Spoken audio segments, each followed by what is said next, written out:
আজ ২১শে ফেব্রুয়ারি আন্তর্জাতিক মাতৃভাষা ও শহীদ দিবস। ১৯৫২ সালের এই দিনে লেখা হয়েছিল বাংলার অধিকার। দিনটি ঘিরে সারা দেশ জেগেছে ভাষার শ্রদ্ধায়। আজ বিশ্ব স্মরণ করছে সেই রক্তাক্ত ইতিহাস।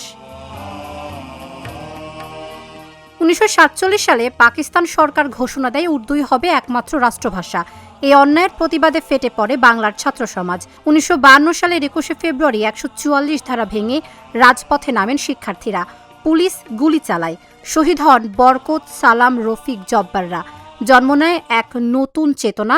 ভাষার অধিকার মানেই আত্মমর্যাদার অধিকার। এ আন্দোলনের ধারাবাহিকতায় ১৯৫৬ সালে বাংলা রাষ্ট্রভাষার স্বীকৃতি পায়। ২১শে ফেব্রুয়ারি ঘিরে ভোর থেকেই রাজধানীর কেন্দ্রীয় শহীদ মিনার প্রাঙ্গণে মানুষের ঢল নেমেছে। খালি পায়ে প্রভাত ফেরি, শ্রদ্ধার ফুলে ভরে উঠেছে বেদি। রাষ্ট্রপতি, প্রধানমন্ত্রী, রাজনৈতিক নেতা, সাংস্কৃতিক সংগঠন সবাই শ্রদ্ধা জানাচ্ছেন ভাষা শহীদদের। সর্বসাধারণের জন্য উন্মুক্ত করা হয়েছে শহীদ মিনার। সারা দেশে স্কুল, কলেজে আলোচনা সভা, কবিতা আবৃত্তি, চিত্রাঙ্কন প্রতিযোগিতা, ভাষা আন্দোলনের প্রামাণ্যচিত্র প্রদর্শনীয় হচ্ছে।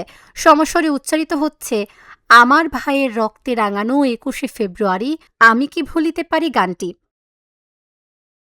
১৯৯৯ সালে ইউনেস্কো ২১শে ফেব্রুয়ারিকে ঘোষণা করে আন্তর্জাতিক মাতৃভাষা দিবস হিসেবে। ২০০০ সাল থেকে বিশ্বজুড়ে পালিত হচ্ছে এই দিন।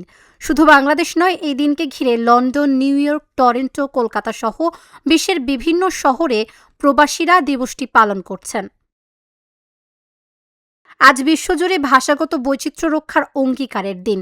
আজকের দিনটি শুধু শোক নয়, এটি গৌরবের দিন। ভাষার জন্য জীবন দেওয়া জাতির আত্মমর্যাদার দিন। ২১শে ফেব্রুয়ারি আমাদের মনে করিয়ে দেয় ভাষা মানেই পরিচয়, ভাষা মানেই স্বাধীনতার বীজ।